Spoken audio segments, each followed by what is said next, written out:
আসসালামু আলাইকুম। আপনাদের অনেকেরই প্রশ্ন যে জারের ভেতরে যে গাছগুলা রয়েছে সেগুলো অরিজিনাল নাকি প্লাস্টিকের? সেজন্যই মূলত ভিডিওটি বানানো। জারের ভেতরে যে গাছ রয়েছে সেগুলো প্রত্যেকটাই অরিজিনাল এবং এখানে যে আ ঘামের মতো একটা অবস্থা দেখতে পাচ্ছেন, এটা হয়েছে মূলত গাছগুলো অরিজিনাল এবং এর ভেতরে একটা ইকোসিস্টেম তৈরি হয়েছে। যার ফলে মূলত এই অবস্থাটা তৈরি হয়েছে এবং এর দ্বারা বোঝা যাচ্ছে যে এটি একটি সুস্থ টেরারিয়াম এবং টেরারিয়ামটি ভালো আছে। গাছগুলা সব ভালো আছে।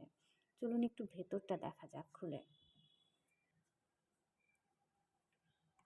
এখানে আমি ৩ ধরনের মশ ব্যবহার করেছি এবং বেশ কিছু গাছপালাও ব্যবহার করেছি। আ অনেকেই আবার জানতে চাচ্ছিলেন যে গাছগুলা এখানে বড় হয় কিনা?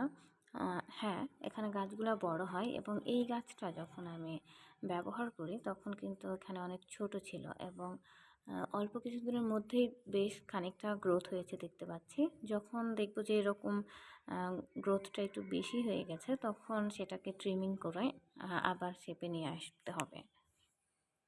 ধন্যবাদ সকলকে।